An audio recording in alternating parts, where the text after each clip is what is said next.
Welcome to the Science of the Solar System on Coursera, offered by Caltech and taught by me. I'm Mike Brown. I'm a professor of planetary astronomy here at Caltech, and I'll be taking you on this journey over the next 9 weeks through the solar system, beyond the solar system, delving into what I hope will be fascinating aspects while learning about the science that we use to explore the solar system along the way. In this introduction, I want to answer a couple questions that you might have, such as, why are we doing this class? Should I be taking this class? What should I expect in this class? Why are we doing this class? Because I love the idea that I can reach so many more people in this class than I will ever be able to reach in my classrooms here at Caltech. I can talk to people around the world and explain to them how science works, how the solar system works, and get them excited about these things that we as scientists are doing all the time. There aren't many opportunities to do that, and I'm pretty excited about this new format and these sort of classes that are being offered online. And I think of it as an experiment. Is this going to work? I hope so. Are you going to get a lot out of it? I hope so. There is a second reason for doing this class, and that's one that most of you won't realize, but it's that this class, these lectures that you're watching, are part of my class here at Caltech. At Caltech, it's called GE 11C/103. It's taken both by sophomores as part of the geological and planetary science track, or taken by graduate students who are beginning in the geological and planetary sciences, or graduate students or students from elsewhere.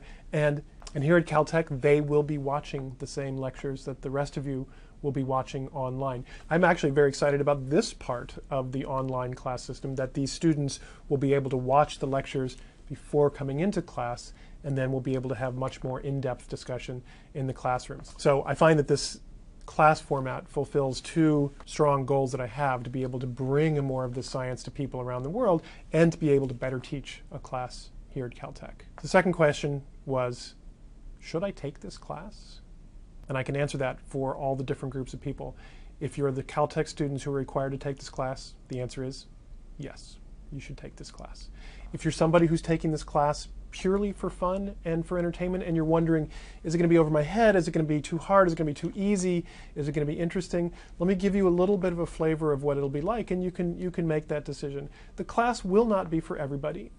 We will talk science. We won't just show pretty pictures. We'll be talking about the science, but it's not going to be a terribly quantitative type of science for the most part. We will not be sitting around deriving Maxwell's equations and trying to understand electromagnetic interaction with subsurface regoliths. Not only that, we won't even be using most of those words that I just used.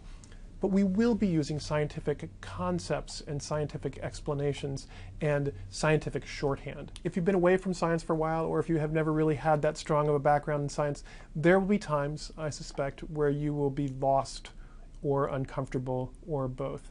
What I really hope, though, is that you persevere, you carry on. You can get most of the contents, most of the intellectual contents of this class, or at least the concepts of this class, by paying attention to the science, even if you don't understand all of the details of it. The details are there for those of you who want to get the details, and there will be ways that you can get even more of the details in this class, but you don't need to. You do not need to come to the third or fourth lecture where we're going to be talking about the polar caps on Mars, and we're going to start to do equations of heat balance and subsurface flow. We will really do those things, and I really will draw out those equations on the board. And a lot of you might, at that point, tune out and decide this class is not for you.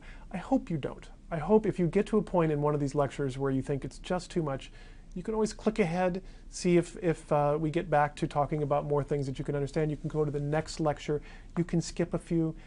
I will not be offended. You are not required to watch every single one of these lectures and to finish every one of the assignments, because you're taking this class for fun, for your own education, and I think that's spectacular.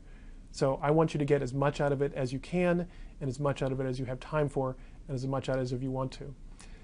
Caltech students who are required to take the class, ignore everything I just said, watch all the lectures carefully, do all the assignments, do the homework.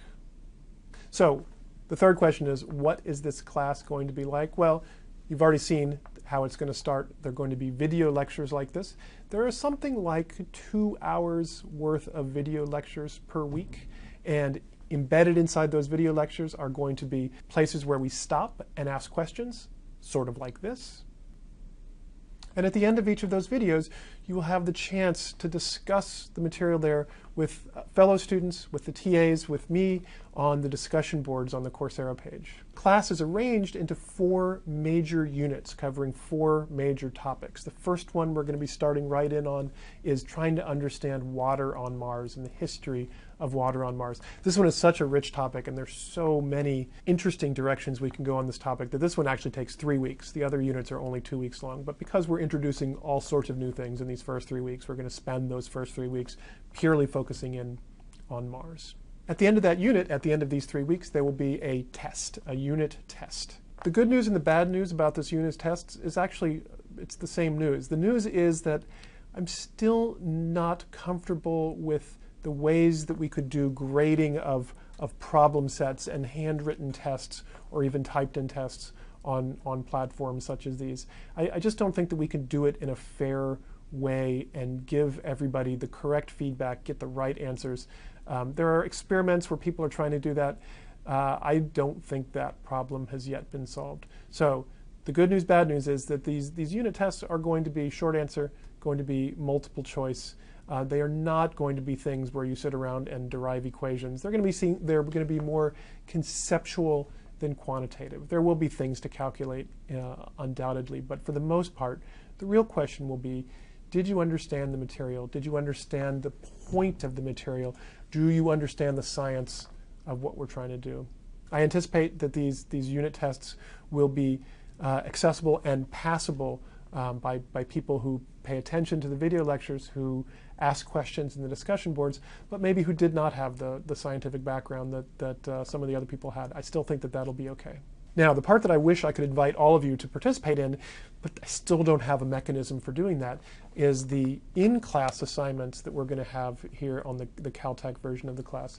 So the Caltech version of the class meets twice a week for an hour and a half each time with me and the 3 TAs who you will meet at various points throughout this course. And in class, rather than them listening to me lecture because they've already seen the videos, we'll be working on specific problems, more quantitative problems of the type that I am not able to really work on in this online format. The Caltech students will also have a short homework, quantitative homework assignment that we will grade here on campus, but that would be impossible to figure out how to get graded for the entire class.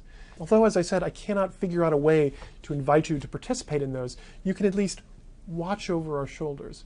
We're going to have the students who are in the class here at Caltech be keeping a blog on what happens in the class lectures, looking at those quantitative problems we're working at, talking about the solutions to them.